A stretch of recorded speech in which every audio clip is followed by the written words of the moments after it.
मैं अरविंद बर्नवाल मटियूं गाजीपुर से अपने YouTube channel study league by Arvind sir के सभी दर्शकों को हार्दिक शुभकामनाएं।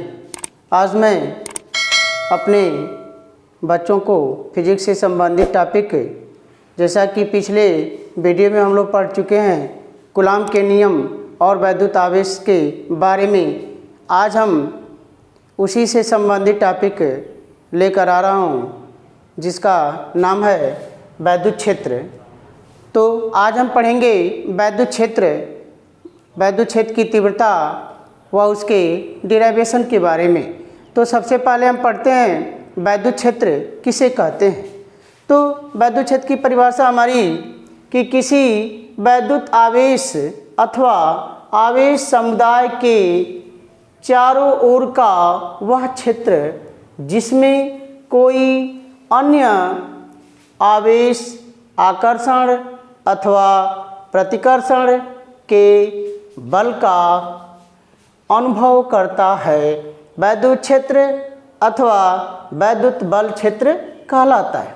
अर्थात हम कह सकते हैं कि वैद्युत क्षेत्र वह क्षेत्र है जिसमें कोई आवेश, जिसमें स्थित कोई आवेश या आवेश समुदाय अपने ऊपर जो है आकर्षण अथवा प्रतिकर्षण के बल का अनुभव करता है। अर्थात दूसरे शब्दों में हम कह सकते हैं कि किसी वैद्युत आवेश अथवा आवेश समुदाय, किसी वैद्युत आवेश अथवा आवेश समुदाय के चारों ओर का वह क्षेत्र जिसमें स्थित आवेश आकर्षण अथवा प्रतिकर्षण के बल का अनुभव करता है, वैद्युत क्षेत्र अथवा वैद्युत बल क्षेत्र कहलाता है। अगला टॉपिक वैद्युत क्षेत्र की तीव्रता, इंटेंसिटी ऑफ इलेक्ट्रिक फील्ड। तो वैद्युत क्षेत्र की तीव्रता किसे कहते हैं। तो परिभाषा हमारी कि वैद्युत क्षेत्र में स्थित किसी बिंदु पर रखे एकांक धन परीक्षण आवेश पर लगने वाले बल को वैद्युत क्षेत्र की तीव्रता कहते हैं। इसे ई से प्रदर्शित करते हैं। वैद्युत क्षेत्र की तीव्रता का फार्मूला कि वैद्युत क्षेत्र की तीव्रता E=F/Q, अर्थात फार्मूला हमारा हो जाएगा E=F/Q। वैद्युत क्षेत्र की तीव्रता का मात्रक तो बल का मात्रक बटा आवेश का मात्रक। तो बल का मात्रक हमारा न्यूटन और आवेश का मात्रक हमारा कूलॉम। तो हम कह सकते हैं कि वैद्युत क्षेत्र की तीव्रता का मात्रक न्यूटन प्रति कूलॉम होता है, जिसे स्क्रीन पर हम पढ़ते हैं कि वैद्युत क्षेत्र में स्थित किसी बिंदु पर रखे एकांक धन परीक्षण आवेश पर लगने वाले बल को वैद्युत क्षेत्र की तीव्रता कहते हैं। इसे ई से प्रदर्शित करते हैं। E=F/Q0, वैद्युत क्षेत्र की तीव्रता का मात्रक न्यूटन प्रति कूलॉम होता है। तो परिभाषा हमारी वैद्युत क्षेत्र की तीव्रता का कि वैद्युत क्षेत्र में स्थित किसी बिंदु पर रखे एकांक धन परीक्षण आवेश पर लगने वाले बल को वैद्युत क्षेत्र की तीव्रता कहते हैं। इसे ई से प्रदर्शित करते हैं। E=F/Q0, वैद्युत क्षेत्र की तीव्रता का मात्रक न्यूटन प्रति कूलॉम होता है। अब हमारा अगला टॉपिक वैद्युत क्षेत्र की बीमा, डायमेंशन ऑफ इलेक्ट्रिक फील्ड। तो चूँकि फार्मूला हमारा है वैद्युत क्षेत्र की तीव्रता बल बटा आवेश, अर्थात हम कह सकते हैं कि E=F/Q। तो जब हमारा फार्मूला कि E=F/Q, तो E की बीमा F की बीमा अपान Q की बीमा। तो बल की बीमा का मान होता है हमारा mL/T⁻⁻2 और आवेश Q की बीमा A/T। तो यह हो जाएगा मान हमारा mL/T⁻⁻2 अपान AT।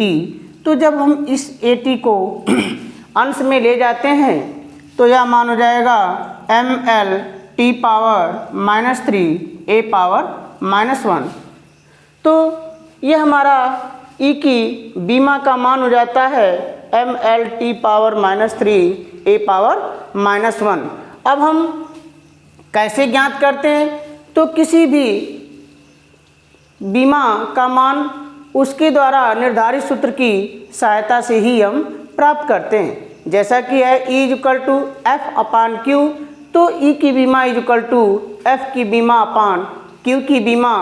तो F की बीमा mLT⁻² और Q की बीमा AT, तो यह मान हमारा हो जाता है mLT⁻³ A⁻⁻1।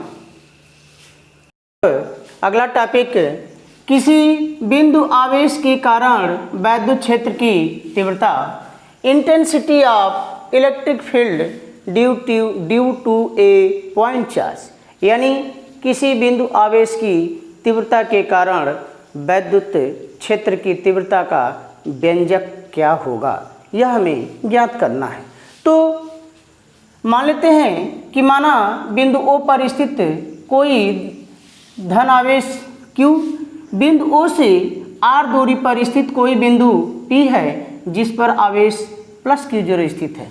तो बिंदु P पर हमें वैद्युत क्षेत्र की तीव्रता का मान ज्ञात करना है। तो माना Q कूलाम का आवेश किसी ऐसे माध्यम में रखा है जिसका परावैद्युतांक K है। आवेश +Q द्वारा उत्पन्न वैद्युत क्षेत्र में बिंदु O से R दूरी पर स्थित एक बिंदु P है जिस पर वैद्युत क्षेत्र की तीव्रता ज्ञात करनी है। माना बिंदु P पर एक धन परीक्षण आवेश +Q0 है। तो हम इससे मानते हैं कि माना किसी +Q आवेश किसी ऐसे माध्यम में रखा है, कोई +Q आवेश किसी ऐसे माध्यम में रखा है जिस माध्यम का परावैद्युतांक K है।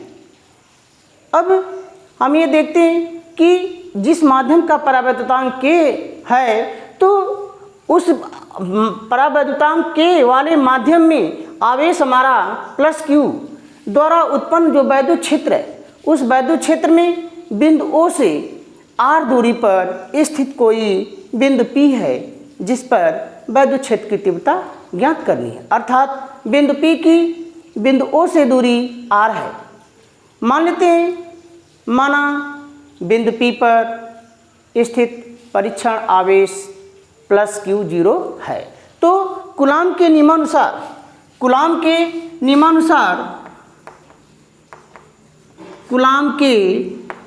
नियमानुसार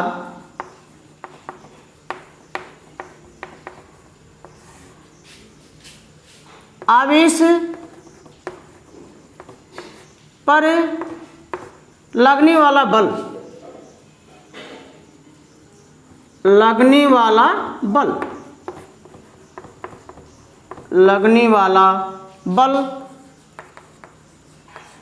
F = 1/4πε0 के।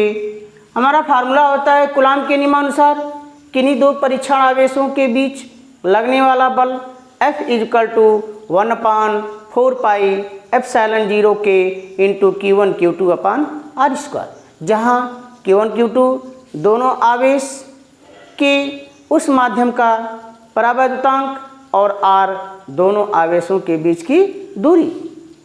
तो इस फार्मूले की सहायता से, चूँकि यहाँ हमारा आवेश +Q और +Q0 है, तो Q1 के स्थान पे Q और Q2 के स्थान पर Q0, इन दोनों के बीच की दूरी हमारी R दी गई है। तो यह हो जाएगा लगने वाला बल F = 1/4πε0 के इंटू Q0/R²। अब यह हमारा इन दो आवेशों के बीच लगने वाला बल है। अब हमें ज्ञात करना है वैद्युत क्षेत्र की तीव्रता का मान। तो वैद्युत क्षेत्र की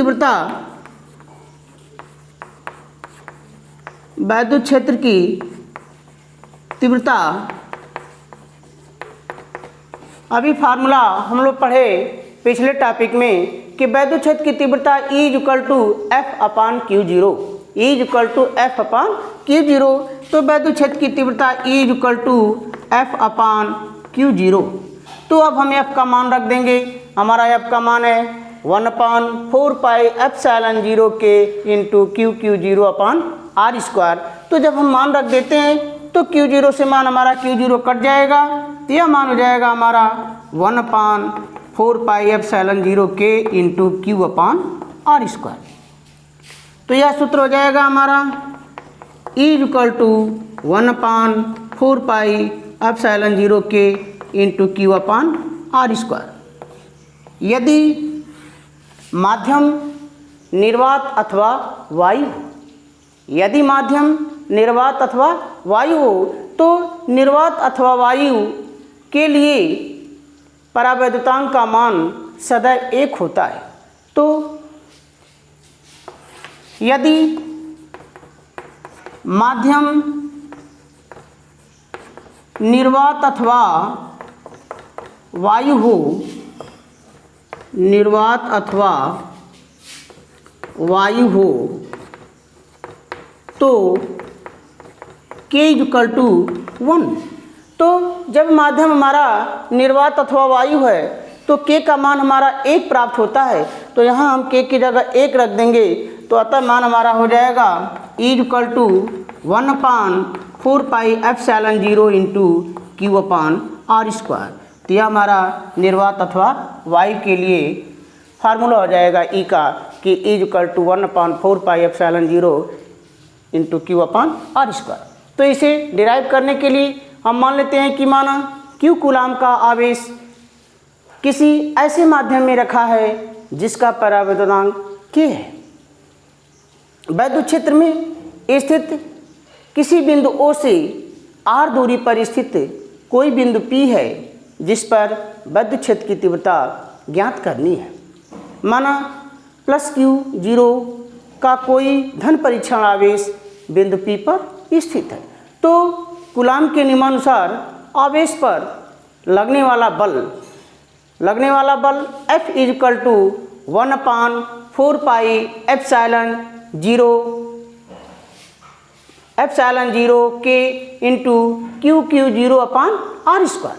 तो अब वैद्युत क्षेत्र की तीव्रता E is equal to, formula हमारा है कि E is equal to F upon क्यू0। तो जब हम क्यू0 से भाग दे देते हैं तो क्यू0 से क्यू0 हमारा कट जाएगा, तो यह मान हो जाएगा हमारा E इज इक्वल टू 1/4πε0 के into Q upon are square. यदि माध्यम निर्वात अथवा वायु हो तो निर्वात अथवा वायु के लिए माध्यम का परावैद्युतांक सदैव 1 होता है, अतः के बराबर 1। तो फार्मूला हो जाएगा हमारा E is equal to 1/4πε0 into Q upon are square. इस प्रकार हम वैद्युत क्षेत्र की तीव्रता का फार्मूला ज्ञात करते हैं। और हमारा अगला टॉपिक वैद्युत द्विध्रुव तथा वैद्युत द्विध्रुव आघूर्ण। तो हम पहले परिभाषा पढ़ते हैं कि वैद्युत द्विध्रुव किसे कहते हैं। Electric dipole.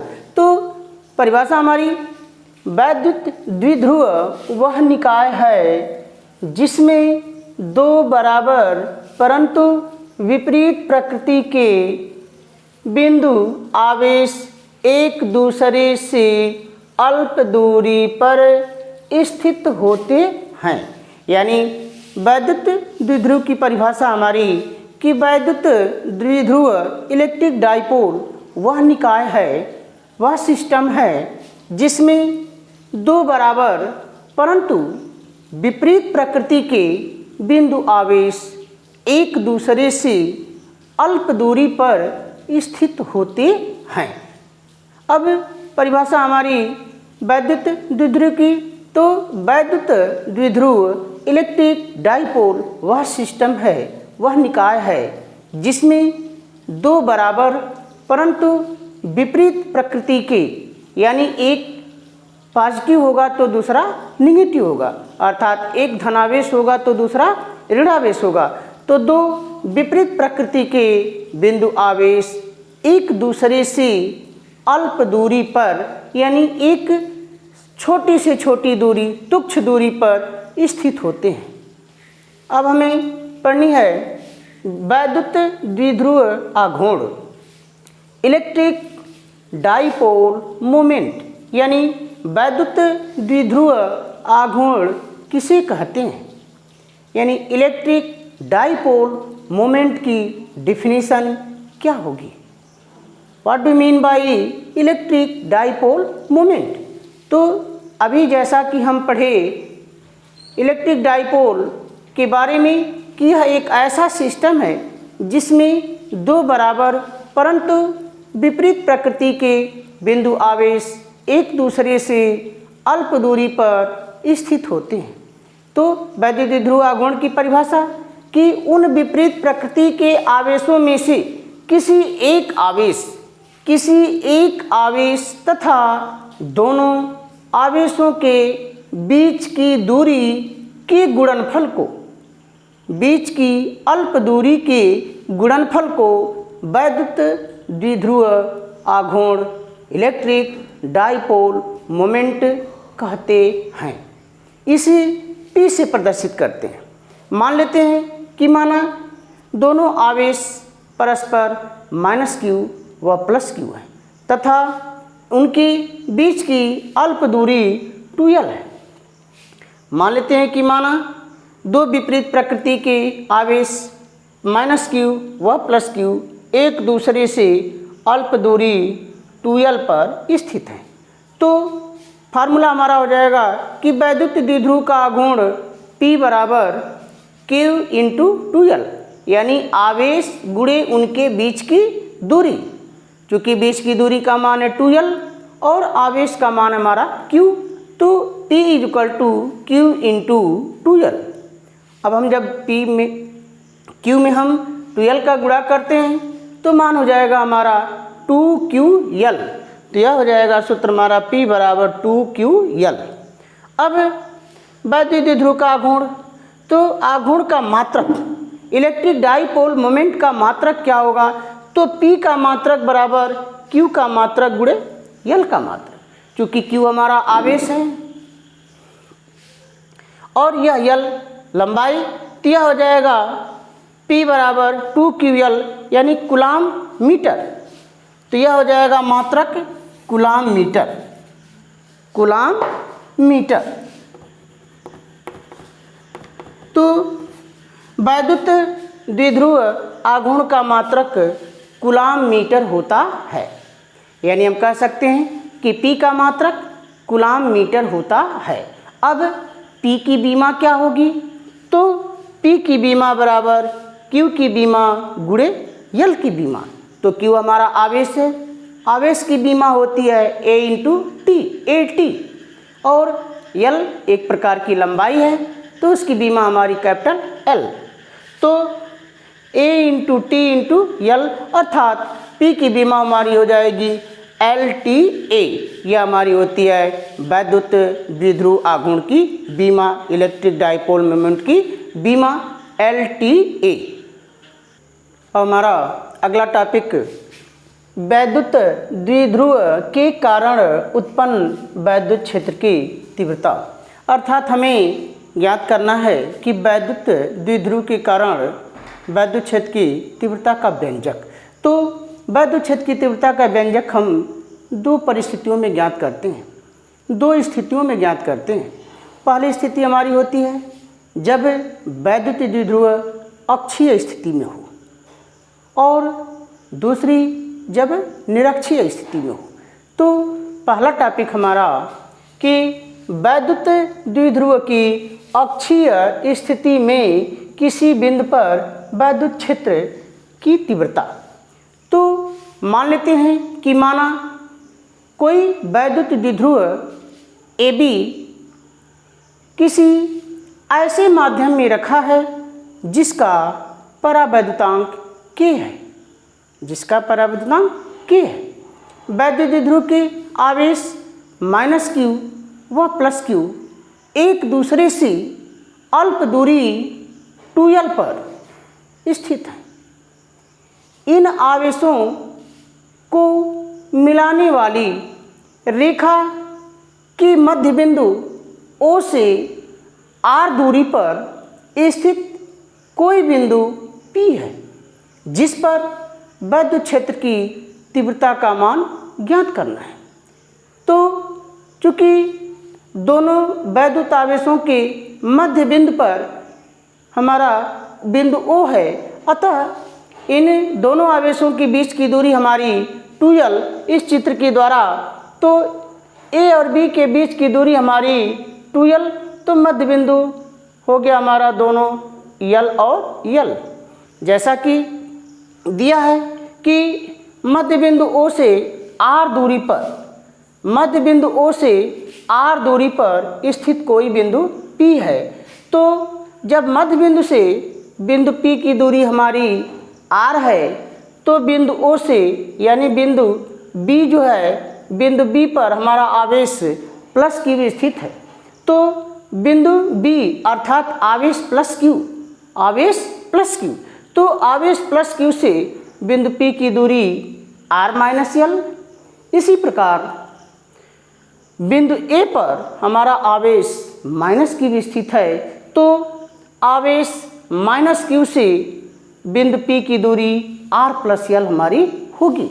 यही चीज़ आपके सामने स्क्रीन पर कि माना एक वैद्युत द्विध्रुव AB किसी ऐसे माध्यम में रखा है जिसका परावर्तनांक K है। आवेश माइनस Q व प्लस Q के बीच की दूरी 2L है। इन आवेशों को मिलाने वाली रेखा के मध्य बिंदु O से R दूरी पर स्थित कोई बिंदु P है जिस पर वैद्युत क्षेत्र की तीव्रता ज्ञात करनी है। माना वैद्युत द्विध्रुव के आवेशों प्लस Q तथा माइनस Q के कारण बिंदु P पर वैद्युत क्षेत्र की तीव्रताएं क्रमशः E1 व E2 हैं।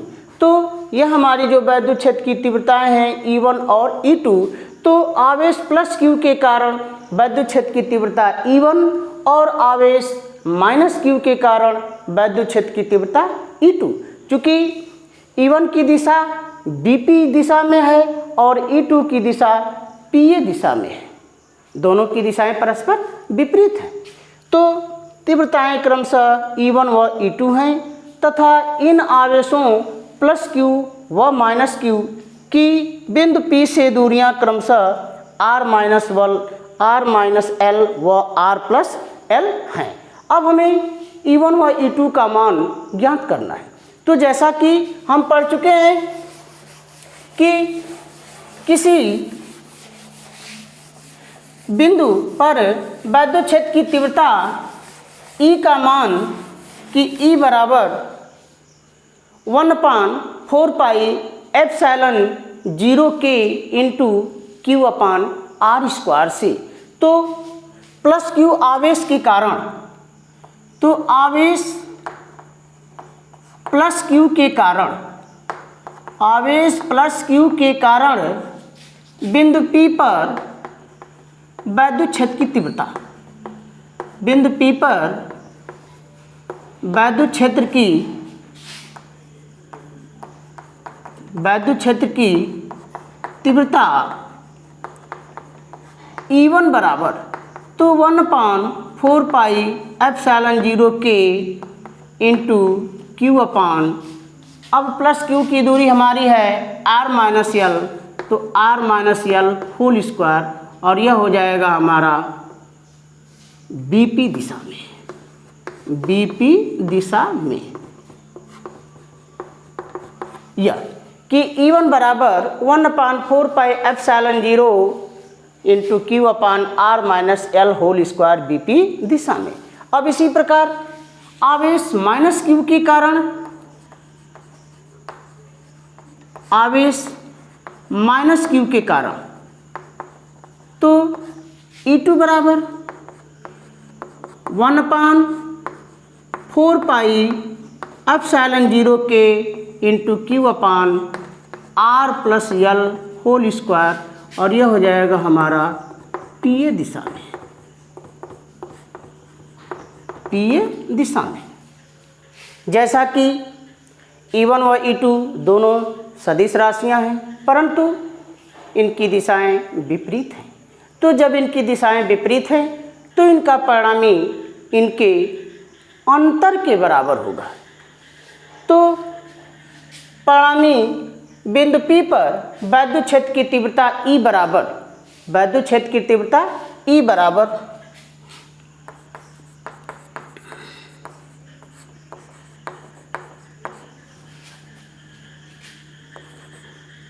परिणामी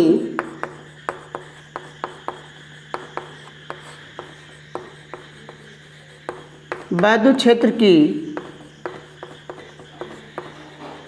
तीव्रता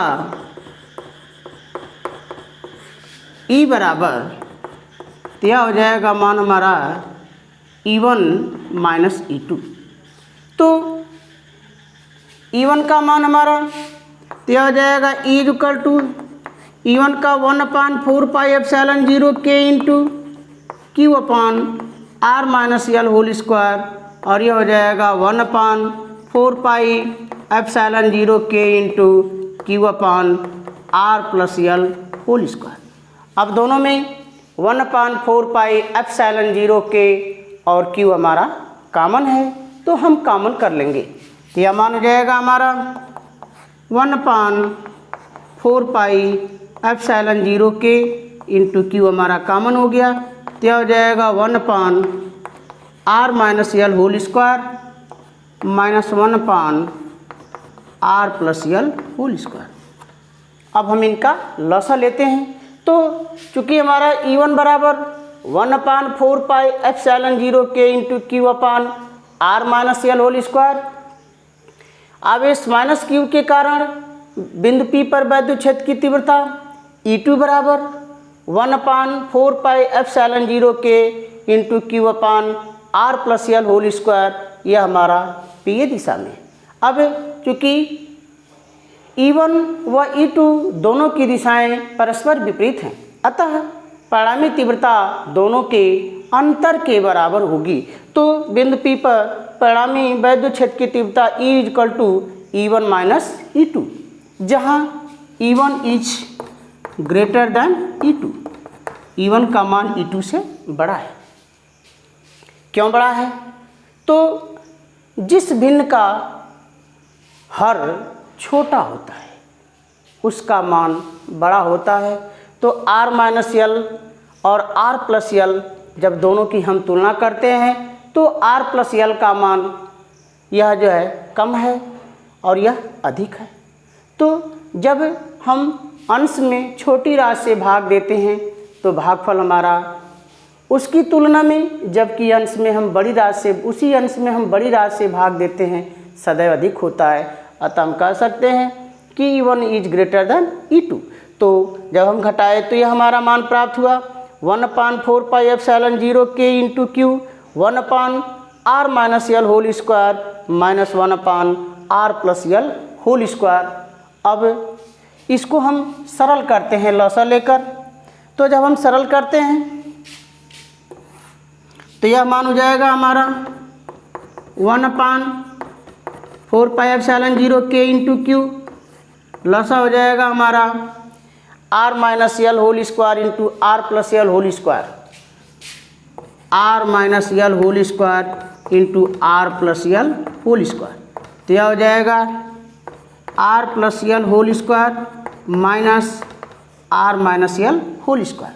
जैसा कि हम बीजगणित में पढ़ चुके हैं, A plus B whole square minus A minus B whole square.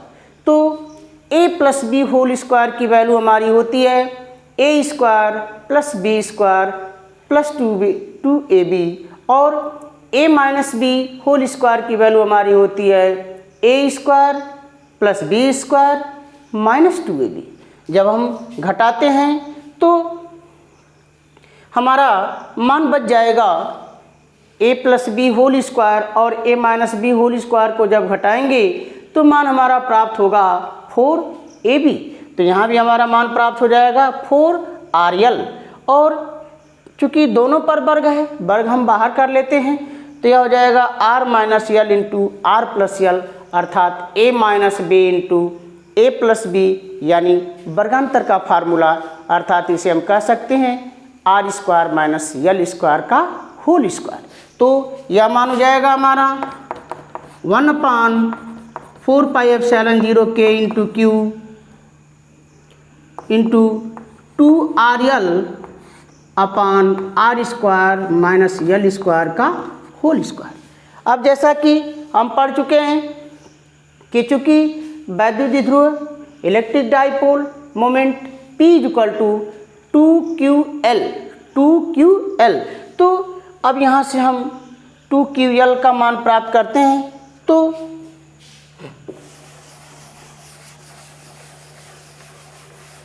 तो मान हमारा प्राप्त होता है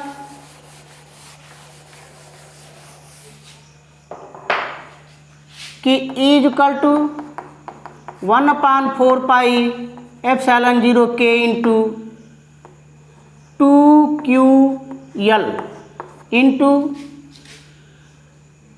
2QL, अब इंटू R बच गया, into R upon are square minus L square का होल स्क्वायर। अब हम 2QL को लिख सकते हैं कि P, तो चूँकि P इक्वल टू 2QL, अब जैसा कि हमारा चित्र से स्पष्ट है कि यल का मान R की तुलना में बहुत ही कम है, अर्थात L is very very less then R, यानी हम कह सकते हैं कि L का मान R की तुलना में बहुत ही कम है। क्योंकि L is very very less than R implies that R square minus L square is nearly equal to R square, यानी हम कह सकते हैं कि R square minus L square का मान लगभग R स्क्वायर के बराबर होगा। तो मान रखने पर अतः E equal to 1/4 pi epsilon 0 के into Q into R, P into R, 2QL की जगह हम P रख देते हैं, तो P into R upon are square का होल स्क्वायर, तो हो जाएगा R पावर 4, तो एक R से हमारा R कट जाएगा, तो यह मान हो जाएगा E इक्वल टू 1/, अब यहाँ जैसा कि A square plus B square plus 2AB, A square plus B square minus 2AB, तो यह मान हमारा 4AB प्राप्त होता है, तो हो जाएगा 4RL, तो 4RL, तो यह हो जाएगा इंटू 2R, तो यह हो जाएगा 2P इंटू R, तो 1/4 पाई एप्सिलॉन 0 के into 2P upon R cube, तो यह हो गया हमारा E equal to 1/4 pi epsilon 0 के into 2P upon R cube, जब 2P अपान R क्यूब। अब यदि माध्यम निर्वात अथवा वायु हो, यदि माध्यम निर्वात अथवा वायु हो तो K इक्वल टू 1, यदि माध्यम निर्वात अथवा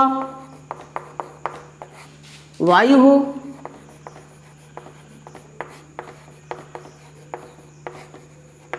तो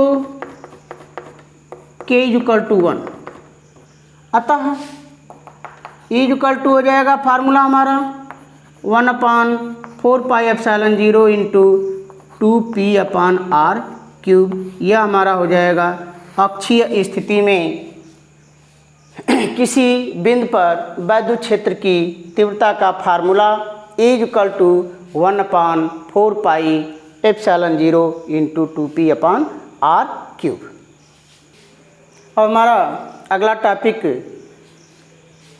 वैद्युत द्विध्रुव की निरक्षीय रेखा पर स्थित बिंदु पर वैद्युत क्षेत्र की तीव्रता, यानी इसके पिछले टॉपिक में हम अक्षीय स्थिति में बिंदु पर स्थित वैद्युत क्षेत्र की तीव्रता E का अध्ययन किए, तो उसमें हमारा मान प्राप्त हुआ E equal to 1/4 pi epsilon 0 के into 2P upon R cube.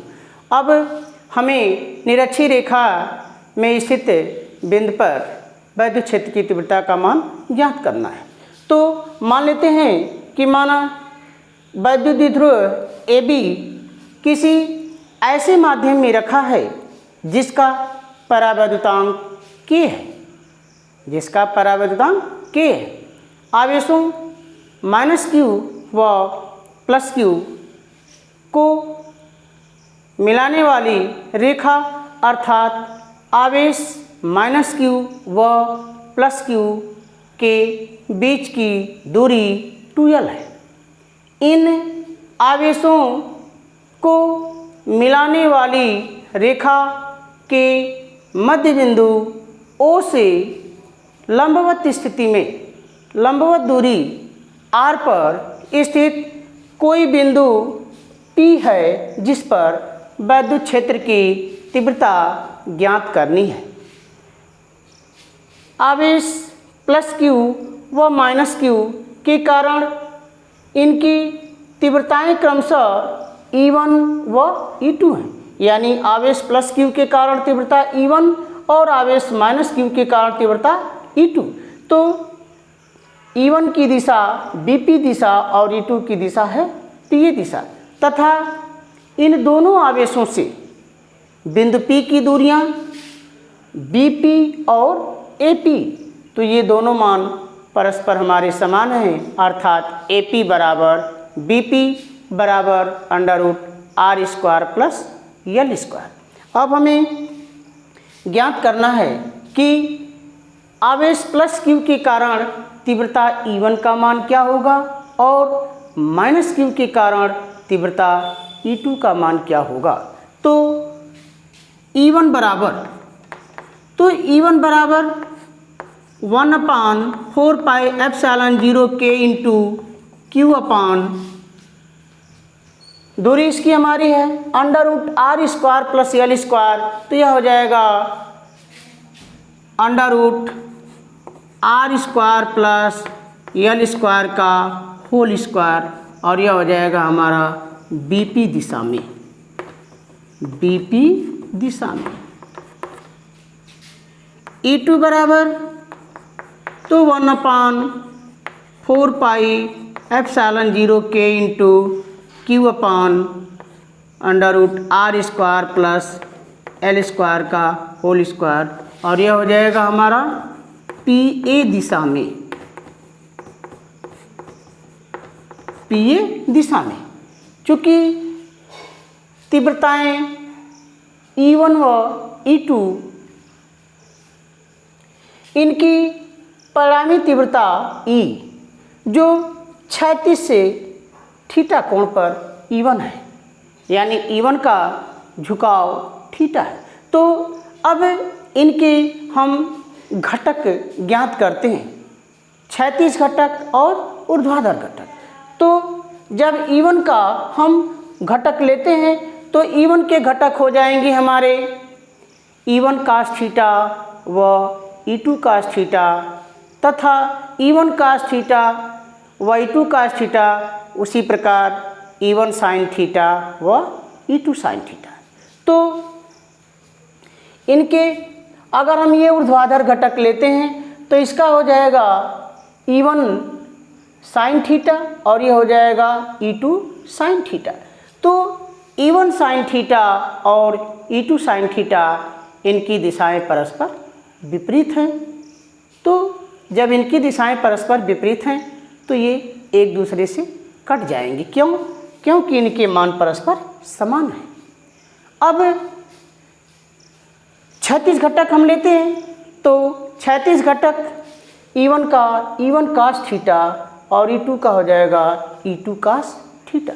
तो जब हम क्षैतिज घटक ज्ञात करते हैं तो E1 cos थीटा और E2 cos थीटा ये दोनों परस्पर एक ही दिशा में हैं। जब ये दोनों परस्पर एक ही दिशा में हैं तो परिणामी तीव्रता E का मान E1 cos theta plus E2 cos theta के योग के बराबर होगा। तो हम यहाँ लिखते हैं कि E1 व E2 को लंबवत व क्षैतिज घटकों में वियोजित करने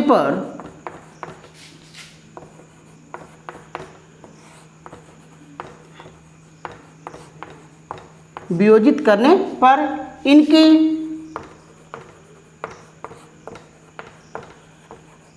ऊर्ध्वाधर घटक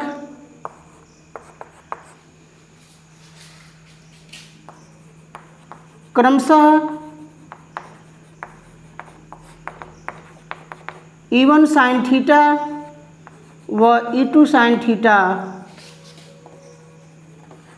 तथा क्षैतिज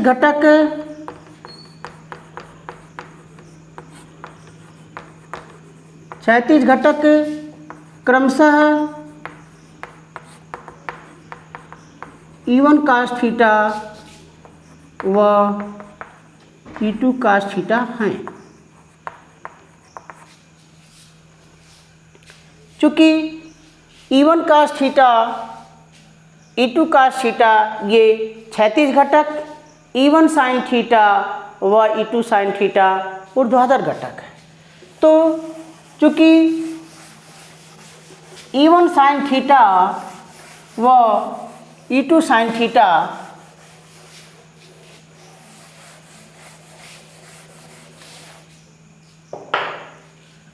चूँकि E1 sin थीटा व E2 sin थीटा परस्पर विपरीत दिशाओं में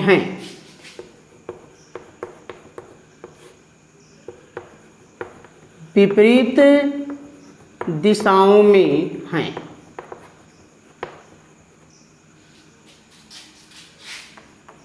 तथा E1 cos थीटा व E2 cos थीटा एक ही क्षैतिज दिशा में हैं, अतः परिणामी तीव्रता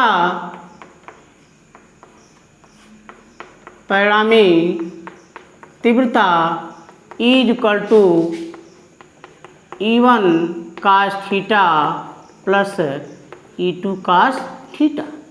अब E1 का मान हमारा प्राप्त हुआ है 1/4πε0 K into Q upon R square plus L square, और cos थीटा का मान यहाँ से, तो cos थीटा बराबर हम पढ़ते हैं आधार बटा कर्ण, तो यह हो जाएगा मान हमारा L upon under root L square plus under root R square plus L square, तो यह हो जाएगा L upon under root R square plus L square. इसी प्रकार E2 cos थीटा के लिए तो 1/4πε0 K into Q upon R square plus L square into L upon under root R square plus L square. अब हम गुणा करते हैं दोनों का, तो यह हो गया गुणा हमारा Q इंटू L, इधर भी गुणा हो गया Q इंटू L। अब हर हम देखते हैं तो R square plus L square into under root R square plus L square, अर्थात यह हो जाएगा मान हमारा R square plus L square whole power 3/2। तो यह हो जाएगा 1/4πε0 K into 2QL upon R square plus L square whole power 3/2। चूँकि हम पढ़ चुके हैं कि इलेक्ट्रिक डाइपोल मोमेंट वैद्युत द्विध्रुव का आघूर्ण P बराबर 2QL, यानी 2QL के स्थान पर हम P लिख सकते हैं। तो चूँकि P इक्वल टू 2QL, अब R और L की जब हम तुलना करते हैं तो चूँकि L का मान R की तुलना में बहुत ही कम है, तो हम लिख सकते हैं L is very less than R, अतः R square plus L square का मान यह लगभग आर स्क्वायर के बराबर होगा। अतः हम कह सकते हैं कि E is equal to 1/4 pi epsilon 0 के इंटू, अब 2QL के स्थान पर हम लिख देंगे P upon are square plus L square के स्थान पर हम लिख देंगे आर स्क्वायर और होल पावर 3/2, तो आर स्क्वायर होल पावर 3/2। तो अब आर स्क्वायर की होल पावर 3/2 का मान हमारा हो जाएगा आर पावर 3, तो यह हो जाएगा 1/4 पाई एप्सिलॉन 0 के into P upon R cube, यह हो जाएगा E इज इक्वल टू। अब यदि माध्यम निर्वात अथवा वायु हो, यदि माध्यम निर्वात या वायु हो, तो जब माध्यम निर्वात अथवा वायु होता है तो K का मान हमारा 1 होता है, तो हम कह सकते हैं तो K इज इक्वल टू 1। जब K का मान हमारा 1 हो जाता है तो हम K का मान 1 रख देंगे, तो अतः यह हो जाएगा E is equal to 1/4 pi epsilon 0 into P upon R cube. यह फार्मूला हमारा निरक्षीय स्थिति में वैद्युत ध्रुव आघूर्ण के लिए वैद्युत क्षेत्र की तीव्रता का कि E is equal to 1/4 pi epsilon 0 into P upon R cube. इस प्रकार आज के इस हमारे वीडियो में जो भी बातें आपको न समझ में आई हों उसे आप कमेंट अवश्य करें, तथा मेरा आपसे अनुरोध है कि यदि अब तक आपने इस चैनल को सब्सक्राइब नहीं किया है तो इसे आप सब्सक्राइब ज़रूर करें, तथा इसे लाइक और शेयर करना न भूलें। बहुत बहुत धन्यवाद।